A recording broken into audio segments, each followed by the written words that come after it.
Hi friends, இப்போ நம்ம தமிழும் சரஸ்வதியும் சீரியலோட ரிவ்யூ தான் பார்க்க போகிறோம். வாங்க வீடியோக்குள்ளே போகலாம். இதில் ஃபர்ஸ்ட் செல்லையே அர்ஜுன் எப்படியாவது கார்த்திகை தன்னோட பக்கம் இழுத்து தமிழோட சொத்தை பிடுங்கினது மட்டும் இல்லாமல் அவனை காலி பண்ணிடலான்னு சொல்லிட்டு செம்ம பெரிய பிளான் பண்ணிட்டு இருந்தா தமிழ். அதுக்கு மேலே அர்ஜுனுக்கு காப்பு வைக்கிற மாதிரி ஏன் கோதையும் கோதை குடும்பமும் கூட கொஞ்சம் கூட எதிர்பார்க்காதபடி தமிழ் அவங்களோட ஃபேக்டரியிலேயே கார்த்திக்கு ரொம்ப பெரிய பொறுப்பை கொடுத்தது மட்டும் இல்லாமல் அவங்களுக்கும் கார்த்திக்கும் நடுவில் இருக்க எல்லா பிரச்சனையுமே ஒரே நேரத்தில் சரி பண்ணி வச்சது மட்டும் இல்லாமல் உடனடியாக அப்பவே கையோட கார்த்திகை அர்ஜுனோட ஃபேக்டரிக்கு கூட்டிட்டு போயிட்டு மறுபடியுமே தமிழை எப்படியாவது நல்லவ மாதிரி ஏமாத்தி அவனோட காலை வாரி விடணும்னு நினைச்சிட்டு இருந்த அர்ஜுனோட முகத்துல கரிய பூசுற மாதிரி கார்த்தியை வச்சு அர்ஜுனை கேவலப்படுத்திட்டு ரெண்டு பேருமே செம்ம கெத்தோட வீட்டுக்கு வராங்க. அப்போ வீட்டுல இவங்க ரெண்டு பேருமே பாக்குற வீட்டுல இருக்கவங்க எல்லாருமே ரொம்பவே சந்தோஷப்பட்டு அவங்களுக்கு ஸ்வீட் எல்லாம் செஞ்சு கொடுக்குறாங்க. அது மட்டும் இல்லாம கோதை இப்படி அண்ணன் தம்பிக்கு ரெண்டு பேரும் இவ்வளவு ஒற்றுமையா இருக்கிறத பார்த்துட்டு ரொம்பவே சந்தோஷத்துல கண் கலங்கவே செஞ்சிடறாங்க. உடனே இதை பாக்குற தமிழும், நீங்க எதுக்காகவும் இனிமே கவலைப்பட தேவையில்ல, நாங்க எப்பவுமே இதுக்கப்புறமா ஒற்றுமையா தான் இருப்போம், யாரு நினைச்சாலும் எங்களை பிரிக்கவே முடியாது சொல்லிட்டு இருக்காங்க. உடனே இதை கேட்டுட்டு வீட்டுல இருக்கவங்க எல்லாருமே செம்மையா சந்தோஷப்படுறாங்க. ஆனா சரஸ்வதி கொஞ்ச நேரம் சந்தோஷப்பட்டாலும் திடீர்னு ரொம்பவே டயர்ட் ஆகுற மாதிரி தெரியுது. அப்ப இதை பாக்குற வசுவும், நீங்க கொஞ்ச நேரம் ரெஸ்ட் எடுங்கன்னு சொல்லிட்டு அவங்களுக்கு தேவையானது எல்லாத்தையுமே பார்த்து பார்த்து ஒரு சிஸ்டர் மாதிரி செஞ்சுட்டு இருக்காங்க. இதை பாக்குற கோதை இன்னுமே சந்தோஷப்படுறாங்க. ஆனா இன்னொரு பக்கமும் அர்ஜுன் கிட்ட அர்ஜுனோட மாமா அவங்கள கலைக்கிற மாதிரி, என்னடா நீ அந்த தமிழை எப்படியாவது திட்டம் போட்டு கவுக்கணும்னு நினைச்ச, அந்த தமிழ் நமக்கு மேல ஒரு பெரிய வேலையை பார்த்துட்டு போயிட்டானே, இதுக்கப்புறம் நீ என்னதான் பண்ண போறேன்னு சொல்லி கேட்க, அதுக்கு அர்ஜுனும் அவங்களோட மாமா கிட்ட செம்ம வில்லத்தனத்தோட, இந்த தமிழ் என்ன ரொம்பவே குறைச்சு எடை போட்டுட்டான், நான் என்ன இதுக்கு முன்னாடி அவனை எப்படியாவது அவனோட குடும்பத்தை வச்சு வீழ்த்திடலான்னு நினைச்சேன், ஆனா எனக்கு நல்லா அவனை புரிய வச்சுட்டான். இதுக்கு முன்னாடி இருந்த தமிழ் ஈஸியா ஏமாந்துருவான், ஆனா இப்ப இருக்க தமிழ் வேற மாதிரி ஆளு, அதனால இவனை வேற மாதிரி தான் கவுக்கணும், அதுக்கு நான் சூப்பரான ஒரு பிளான் வச்சிருக்கேன் அப்படின்னு சொல்றாங்க. உடனே இதை கேட்ட அவங்களோட மாமாவும், ஆமா உனக்கு தான் கிரிமினல் மைண்ட் ஆச்சு, அதனால உன்னால எல்லாத்தையும் பண்ண முடியும், ஆனா ஒண்ணு என்ன நடந்தாலும் நான் எப்பவுமே உனக்கு துணையாவே இருப்பேன்னு சொல்லிட்டு அப்ப கூட அர்ஜுனுக்கு லூசுத்தனமா சப்போர்ட் பண்ணிட்டு இருக்காங்க. ஆனா அர்ஜுனும் யாருக்கு என்ன நடந்தாலும் பரவாயில்ல, நான் கண்டிப்பா அந்த தமிழை ஜெயிச்சே ஆவான்னு சொல்லிட்டு ரொம்பவே முட்டாள்தனமா மட்டும் இல்லாம வெறித்தனமாவும் மத்தவங்களை பத்தி கொஞ்சம் கூட கவலைப்படாம ஒரு மிருகம் மாதிரி நடக்க ஆரம்பிச்சிட்டாங்க. ஆனா இது புரிஞ்சுக்காத அவங்களோட மாமாவோ அர்ஜுனுக்கு இப்ப கூட சப்போர்ட் பண்றேன்னு சொல்லிட்டு இருக்காங்க. ஆனா அவங்களுக்கு ஒண்ணு புரியவே இல்லை, இந்த அர்ஜுன் அவங்க சுயநலத்துக்காக அவங்களோட பாதையில வர்ற யாரா இருந்தாலும் சும்மா விட மாட்டாங்க. அதுல இந்த அர்ஜுனோட மேல நம்பிக்கை வச்சிருக்க அவங்க மாமாவும் உள்ளடக்கம்ன்றது அவங்களுக்கு கொஞ்சம் கூட புரியல. அதனாலதான் இப்ப வரைக்குமே அர்ஜுனுக்கு சப்போர்ட் பண்ணிட்டு இருக்காங்க. ஆனா அர்ஜுனும் நம்ம நினைச்ச மாதிரியே மத்தவங்களுக்கு என்ன நடந்தாலும் பரவாயில்ல, நம்ம கண்டிப்பா இந்த தமிழ் கிட்ட மட்டும் நம்ம எந்த விதத்திலயுமே தோத்துறக்கூடாதுன்ற முடிவுல இருக்காங்க. ஆனா இன்னொரு பக்கமோ தமிழ் சரஸ்வதி வீட்டுல ரொம்பவே வீக்கா இருக்கிறத பார்த்துட்டு உடனடியா அவங்கள ஹாஸ்பிட்டலுக்கு கூட்டிட்டு போகணும்னு சொல்லிட்டு டாக்டர் கிட்ட போயிட்டு சரஸ்வதியை செக் பண்றதுக்காக போறாங்க. ஆனா அங்க சரஸ்வதியை செக் பண்ண டாக்டருமே தமிழுக்கு ரொம்பவே ஷாக் கொடுக்குற மாதிரி, சரஸ்வதியோட குழந்தை இப்போ கொஞ்சம் வீக்கா இருக்கு, அதனால நீங்க இந்த நிலைமையில இவங்கள ரொம்பவே கவனமா பாத்துக்கணும், இல்லைன்னா என்ன நடக்கும்னு எங்களால கூட சொல்ல முடியாதுன்னு சொல்லிட்டு தமிழை பயன்படுத்துறாங்க. இதனால தமிழ் ரொம்பவே கவலைப்படுறாங்க. ஆனா டாக்டரோ சரஸ்வதி இந்த நிலைமையில இப்ப இருக்கிறதுக்கு காரணமா ஜெயில அவங்க கஷ்டப்பட்டத சொல்லிட்டு இருக்காங்க. அது மட்டும் இல்லாம சரஸ்வதி ஜெயில மன ரீதியா மட்டும் இல்லாம உடல் ரீதியாவும் ரொம்பவே கஷ்டப்பட்டிருக்காங்க. அதனாலதான் அது அவங்களோட குழந்தை அளவுக்கு பாதிப்பு உண்டாக்கி இருக்குன்னு சொல்றாங்க. உடனே இதை கேட்டுட்டு சரஸ்வதி இன்னுமே ரொம்பவே கஷ்டப்படுறாங்க. அது மட்டும் இல்லாம தமிழுமே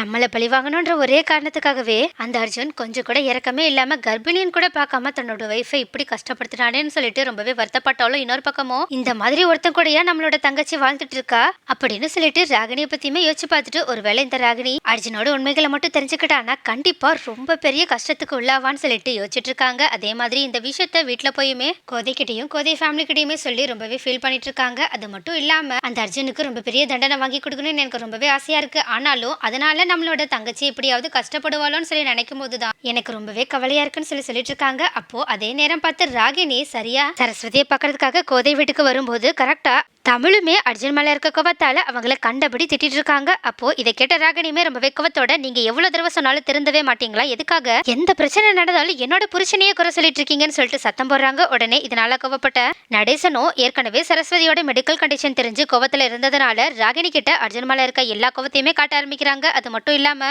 உன் புருஷன் அர்ஜுனாலதான் இப்ப என்னோட மருமக இந்த நிலைமையில கூட இவ்வளவு கஷ்டப்பட்டு இருக்கா, ஆனா அது கூட உன்னோட கண்ணுக்கு தெரிய மாட்டேங்குது இல்ல, ஏன்னா அந்த அர்ஜுனோட காதல்ல நீ இன்னும் மயங்கிதான் கிடக்குறியா என்ன, அப்படி இல்லன்னா அவனோட பொய்யான வார்த்தைகளால உன் கண்ணு காது எல்லாத்தையுமே மூடி வச்சிருக்கியா என்ன அப்படின்னு சொல்லிட்டு செம்மையா திட்டுறாங்க. இதனால ராகினியும், அப்படி அர்ஜுன் என்னதான் தப்பு பண்ணான்னு சொல்லுங்களேன் அப்படின்னு சொல்ல உடனே நடேசனும், ஜெயில சரஸ்வதி கஷ்டப்பட்டதுக்கான காரணமே அர்ஜுன் தான், ஏன்னா அவன் தான் ஆள் செட் பண்ணி என்னோட மருமகளை கஷ்டப்படுத்திருக்கான். அது மட்டும் இல்லாம இப்ப கூட மறுபடியும் என்னோட குடும்பத்தை பிரிக்கணும்ன்ற ஒரே காரணத்துக்காக கார்த்திக் கூட அவனோட கம்பெனிக்கு வேலைக்காக கூப்பிட்டுருக்கான். இப்ப கூட உனக்கு புரியலையே அந்த அர்ஜுன் எவ்வளவு கேவலமான எண்ணம் உடையவன்னு. ஆனா எனக்கு ஒண்ணு மட்டும் புரியல, எங்க எல்லாருக்கும் தெரியற உண்மை எதுக்காக உனக்கு மட்டும் கொஞ்சம் கூட தெரியல முடியலன்றது. நீ படிச்ச பொண்ணு தானே, உனக்கு அறிவு இருக்கா இல்லையா அப்படின்னு சொல்லிட்டு திட்ட ஆரம்பிக்கிறாங்க. உடனே ராகினியுமே நடேசன் கிட்ட ரொம்பவே கோவத்தோட நான் படிச்ச பொண்ணுன்றதை இப்ப காட்டுறேன் பாருங்கன்னு சொல்லிட்டு ஒண்ணு சரஸ்வதி ஜெயில கஷ்டப்படுறதுக்கான காரணமே என்னோட புருஷன் தான் சொல்றீங்க. ஆனா அதை நிரூபிக்கிறதுக்கு உங்ககிட்ட ஏதாவது ஆதாரம் இருக்கா? அப்படி இல்லைன்னா என் புருஷனே உங்ககிட்ட நேரடியா வந்து சரஸ்வதி கஷ்டப்படுறதுக்கான காரணம் நான் தான்றத சொன்னாங்களா என்ன அப்படின்னு சொல்றாங்க. உடனே இதை கிட்ட நடேசன் எதுவுமே பேசாம அமைதியா இருக்காங்க. அதுக்கப்புறமா ராகினி சொல்ல ஆரம்பிக்கிறாங்க. அடுத்த ரெண்டாவது விஷயம், எனக்கு தெரியும் கார்த்தியானாவை அர்ஜுன் அவங்களோட கம்பெனில வேலை செய்யறதுக்காக கூப்பிட்டாங்கன்ற விஷயம். அது மட்டும் இல்லாம பார்ட்னரா கூட சேர்த்துக்க தயாரா இருந்தாங்கன்றத அர்ஜுன் என்கிட்டயே நேரடியா வந்து சொன்னாங்க. ஒருவேளை அர்ஜுன் கார்த்தியானாவையும் தமிழனாவையும் பிரிக்கணும்னு நினைச்சாங்கன்னா எதுக்காக அதை என்கிட்ட சொல்லணும்? அது மட்டும் இல்லாம உங்க கம்பெனில தமிழண்ணா கார்த்தியானாவை எவ்வளவு அவமானப்படுத்துறாங்கன்றது எனக்கும் தெரியும். எனக்கே தோணுச்சு அவங்கள பேசாம என்னோட கம்பெனிக்கே கூப்பிட்டுக்கலான்னு. ஏன்னா என்னோட அண்ணா அவமானப்படுறத என்னால கூட தாங்க முடியாது. அதனாலதான் நான் அப்படி யோசிச்சேன். அதே மாதிரிதான் அர்ஜுனும் யோசிச்சிருக்காங்க. ஒருவேளை நானே கார்த்தியானாவை என்னோட கம்பெனிக்கு கூப்பிட்டேன்னா நீங்க அப்ப கூட தமிழண்ணாவையும் கார்த்தியானாவையும் பிரிக்கிறதுக்காக தான் நான் இதை பண்றேன்னு சொல்லுவீங்களா என்ன? அப்படி இல்லதானே அப்படின்னு சொல்லி கேட்க அதுக்கு நடேசனும் ராகினி கேட்கறதுக்கு எந்த பதிலுமே சொல்ல முடியாம அமைதியா நின்னுட்டு இருக்காங்க. உடனே இதை பாக்குற ராகினியும் மூணாவது முக்கியமான விஷயம் என்ன தெரியுமா? அர்ஜுன் உங்களோட சொத்து எல்லாத்தையுமே எழுதி வாங்கிட்டான்றத உங்களால இன்னுமே தாங்கிக்க முடியல. அதனாலதான் ஏதாவது காரணம் சொல்லி அவங்கிட்ட இருந்து என்ன பிரிச்சு அவனை சொத்தே இல்லாம நடுத்தெருவில் நிக்க வைக்கணும்னு நினைச்சிட்டு இருக்கீங்க. அதனாலதான் அவங்க ஏதாவது நல்லது பண்ணணும்னு நினைச்சா கூட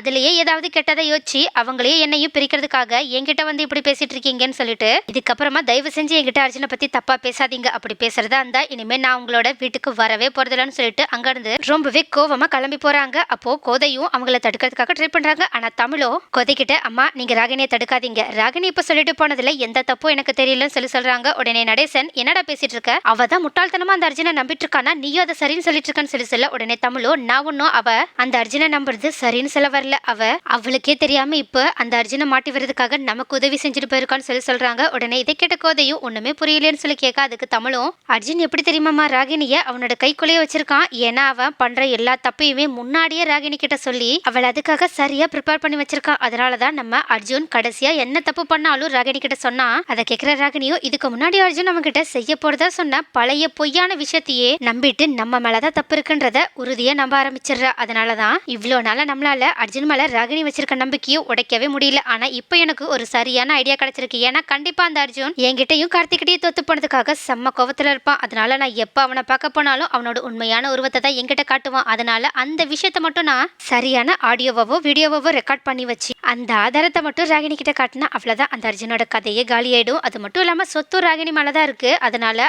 ராகினியை அந்த அர்ஜுன் ஏமாத்தவே முடியாது. ஒரு பக்கம் இந்த உண்மையை நிரூபிக்கிறதுனால நமக்கு நம்ம இழந்த சொத்து மட்டும் கிடைக்காம இன்னொரு பக்கம் ராகினியும் அந்த அர்ஜுனோட உண்மையான முகத்தை தெரிஞ்சுக்கிட்டு பழையபடி நம்ம கூட வந்து சேர்ந்துருவா. அதனால ராகினிக்கு அந்த அர்ஜுனால எந்த பாதிப்பும் வராதுன்னு சொல்றாங்க. உடனே இதை கேட்ட கோதையுமே ரொம்பவே ஃபீலிங்கோட தமிழ் கிட்ட நீ சொல்றது எல்லாமே நல்லா தான் இருக்கு, ஆனா அது நடக்குமான்னு சொல்லி கேட்க அதுக்கு தமிழும் ரொம்பவே ஸ்ட்ராங்கா என் மேல நம்பிக்கை வைங்க, நான் கண்டிப்பா இதை நடத்தியே காட்டுவேன்னு சொல்லிட்டு அங்க இருந்து போக பாக்குறாங்க. அப்போ தமிழை நிறுத்துற சரஸ்வதியுமே நீங்க டைரக்டா போயிட்டு அர்ஜுனை பார்த்தா கண்டிப்பா அந்த அர்ஜுனுக்கு சந்தேகம் வருமே அப்படின்னு சொல்லி கேட்க உடனே தமிழும் நீ சொல்றதும் கரெக்ட் தான், ஏன்னா அந்த அர்ஜுன் ரொம்பவே கேடிபில்ல, ஆனாலும் அவ எவ்வளவுதான் கேடித்தனமா யோசிச்சாலும் கொஞ்சம் முட்டாள் தான், அதனால கண்டிப்பா அவனே நம்மளை தேடி வருவான் அப்படின்னு சொல்லிட்டு சரஸ்வதியை மறுபடியுமே டாக்டர் கிட்ட கூட்டிட்டு போறதுக்காக கூட்டிட்டு போறாங்க. ஆனா கரெக்டா தமிழ் எதிர்பார்த்தபடியே அந்த அர்ஜுன் சரஸ்வதி ரொம்பவே மெடிக்கலா கஷ்டப்பட்டு இருக்காங்கன்றது கரெக்டா தெரிஞ்சுக்கிட்டு தமிழை எப்படியாவது கஷ்டப்படுத்தணுன்றதுக்காக தமிழும் சரஸ்வதியும் ஹாஸ்பிட்டலுக்கு தான் இப்ப போயிட்டு இருக்காங்கன்ற விஷயத்தை தெரிஞ்சுக்கிட்டு இந்த நேரத்துல தமிழை ஈஸியாவே கஷ்டப்படுத்தலாம்னு சொல்லிட்டு முட்டாள்தனமா தமிழ் கிட்ட வந்து அவங்கள கிண்டல் பண்ற மாதிரி பேசிட்டு இருக்காங்க. தமிழுமே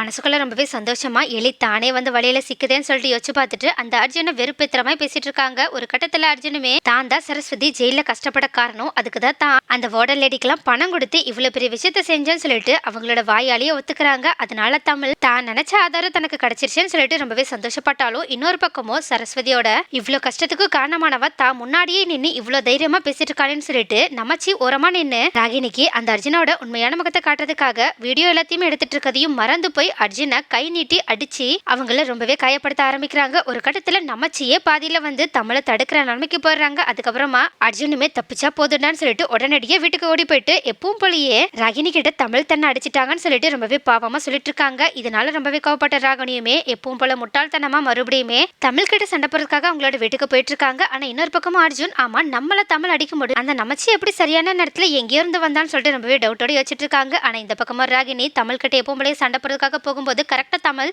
அவங்க சேகரிச்ச எல்லா ஆதாரத்தையுமே ராகினி கிட்ட காட்டுறாங்க. அதுல அர்ஜுன் தான் வாயாலேயே எல்லா உண்மையுமே ஒத்துக்கிட்டதை பார்த்த ராகினியுமே செம்ம ஷாக்கோட நின்னுட்டு இருக்காங்க. இந்த பக்கம் அதே மாதிரி அர்ஜுனுக்கு தமிழ் ஏதோ பிளான் போறான்னு சொல்லிட்டு ஏற்கனவே டவுட் டவுட் வந்ததுனால ராகினி எப்படியாவது திருப்பி கூப்பிட்டு போயிடலான்னு சொல்லிட்டு உடனடியே ராகினியை பார்க்கறதுக்காக கோதை வீட்டுக்கு வந்துட்டு இருக்காங்க. நெக்ஸ்ட் என்ன நடக்கும்? எப்படியோ ஒரு வழியா தமிழ் நினைச்ச மாதிரியே அர்ஜுனோட உண்மையான முகத்தை ராகினி கிட்ட ஆதாரத்தோட காட்டிட்டாங்க. இதுக்கப்புறம் ராகினி என்னதான் பண்ண போறாங்க? அது மட்டும் இல்லாம அந்த அர்ஜுனோட உண்மையான முகம் தெரிஞ்சதுக்கு அப்புறமா ராகினியோட ரியாக்ஷன் என்னவாதான் இருக்கும்? அது மட்டும் இல்லாம தான் இவ்வளவு நாளா அர்ஜுனால முட்டாளாக்கப்பட்டிருக்கோன்றதை உணர்ந்த ராகினி அடுத்து அர்ஜுனுக்கு என்ன மாதிரியான தண்டனை கொடுப்பாங்க? இது எல்லாத்தையுமே நெக்ஸ்ட் வீடியோல பார்க்கலாம்.